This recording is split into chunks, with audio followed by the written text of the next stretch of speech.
할렐루야, 좋은 아침입니다. 오늘도 말씀을 하루를 시작합니다. 슬기로운 아침 시간 욥기 1장입니다. 오늘부터 욥기를 봅니다. 솔직히 쉬운 본문은 아닌데요. 하지만 우리에게 꼭 필요한 답을 줄 수 있는 성경이기에 매일 하루 차근차근 말씀을 보면서 하나님의 뜻을 알아갈 수 있는 귀한 시간 되면 좋겠습니다. 오늘부터 욥기 1장 시작하는데 끈기 있게 마지막까지 함께 가면 좋겠습니다. 시작합니다. 우리는 인생 중에서 근본적인 질문들이 우리 앞에 놓일 때가 있어요. 예를 들면 나는 누구인가? 어떻게 살 것인가? 어디로 갈 것인가? 이런 류의 질문들이 우리 앞에 놓일 때가 있죠.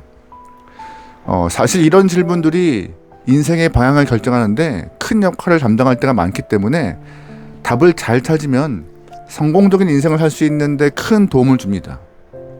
하지만 답을 잘못 찾으면 낭패를 경험하는 경우도 많기 때문에 신중을 기해야 되는 것이고 잘 찾아야 되는 것입니다. 그래서일까요? 많은 경우 이 근본적인 질문을 외면하거나 답을 찾는 것을 미룰 때가 있어요.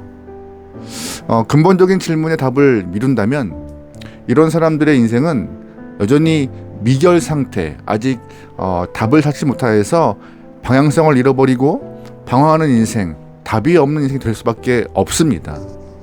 오늘 본문의 주인공 욥 역시 인생의 중요한 질문들이 그 앞에 놓이게 돼요.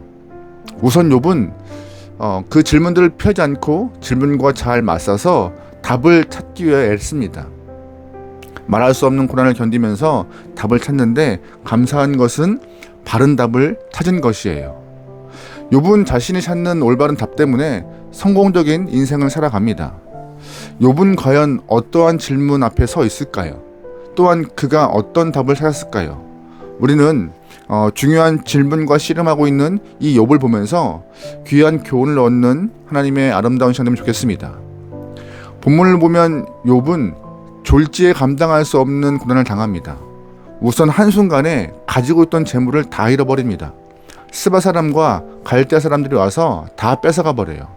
그리고 한순간에 모든 자녀를 다 잃어요. 엄청난 바람이 불어와서 집이 무너지고 모든 자녀가 몰살당합니다. 그게 끝이 아니었어요. 한순간에 건강마저 모두 잃어버려요. 온몸에 악창이 돋아서 견딜 수 없는 큰 고통에 시달리게 되었습니다. 인생을 살다 보면 잃어버릴 수 있어요. 근데 문제는 그 잃어버림이 한꺼번에 밀려올 때 그 경험되어지는 고난의 무게, 고통의 무게는요, 상상할 수 없다는 것입니다. 재산도 잃고 자녀 잃고 건강도 잃어버리고 엎친 데 덮친 격으로 계속 쌓여있는 그 고난의 무게는 말로 표현할 수 없겠죠. 그런데 더 큰 문제가 뭔지 아세요?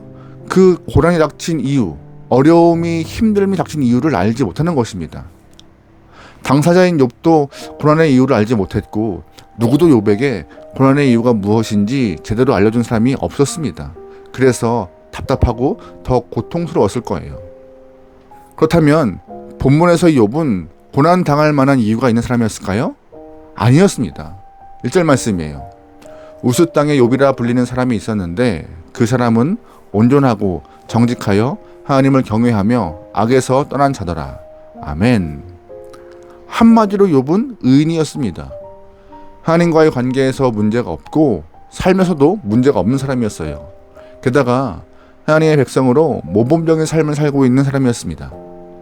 말씀을 통해 얻어지는 결론은 욥의 고난과 삶의 문제는 상관이 없다는 것이었어요. 이런 욥에 대한 소개를 하다 보면 자연스럽게 한 가지 질문이 떠올라요.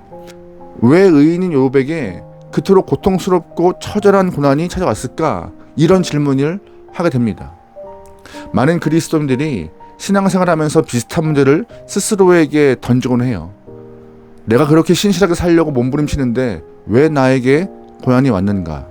하필이면 누구보다 열심히 신앙생활하면서 하나님 마음의 기쁨이 되고자 하는데 왜 나에게 이러한 어려움이 왔는가? 라고 자문할 때가 있죠. 이러한 질문이 떠오를 때 답을 잘해야 합니다. 답을 잘못하면 낭패하게 돼요. 그런데 본문에서 욥은 이러한 질문에 답을 정말 멋지게 합니다. 20절부터 22절 말씀이에요. 욥이 일어나 겉옷을 찢고 머리털을 밀고 땅에 엎드려 예배하며 이르되 내가 모태에서 알몸으로 나왔사온즉 또한 알몸으로 그리로 돌아가올지라. 주신 이도 여호와시요 거두신 이도 여호와시니 여호와의 이름이 찬송을 받으실지니라 하고 이 모든 일에 욥이 범죄하지 아니하고 하나님을 향하여 원망하지 아니하니라. 아멘.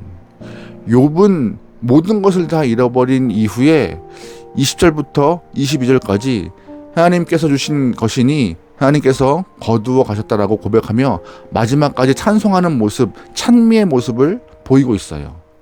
간단히 말해서 욥은 철저하게 하나님 중심으로 생각했던 것이고 하나님 중심으로 답을 하고 있습니다. 하나님께서 뜻하신 바가 있기 때문에 내 모든 소유를 걷어갔다고 믿고 찬송하는 거예요. 하나님께서 섭리 가운데 무서운 질병을 주셨으니 하나님 뜻에 순종할 뿐이다라고 말하고 있는 것입니다. 굉장한 믿음이에요.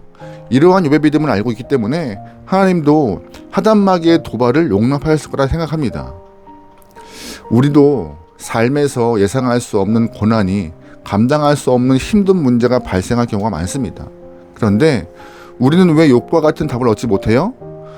우리가 고난 중에 욥과 같은 답을 얻지 못하는 이유는 내 중심으로 답을 찾으려 하기 때문입니다. 내 관점에서 생각하고 내 관점에서 판단하기 때문이죠.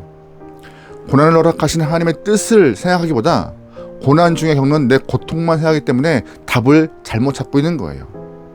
내 중심의 답을 찾으면요, 신앙 고백이 아닌 원망의 고백이 발생할 수밖에 없습니다. 우리도 고난에 대한 질문을 만나게 될 때 욥과 같이 하나님의 관점을 생각하며 답을 찾기 원합니다. 어려운 말이에요. 그런데 신앙적으로 답을 찾지 않으면, 하나님의 관점을 생각하지 않으면 믿음을 버리는 경우가 참 많아요. 아무리 고난이 쓰고 아프더라도 하나님 중심으로 생각하고 답을 찾으면 무너지지 않습니다. 하나님이 나에게 허락하신 그 고난과 고통의 시간이 분명히 어떠한 뜻이 있음을 인정하며 일단 우리가 철저히 그 상황 가운데 순종하고 그 속에 담긴 주의 뜻을 깨닫기 위하여서 주 앞에 나가야 할 것입니다. 그것이 바른 답을 찾기 위한 좋은 방법의 모습일 텐데요. 여러분의 삶이 오늘 하루가 하나님 뜻에 부합할 수 있는 한 걸음, 그래서 어떠한 상황이든 하나님 말씀을 알아가기 위한 주님의 귀한 시간 되기를 주님의 이름으로 축원합니다. 아멘. 기도하시겠습니다.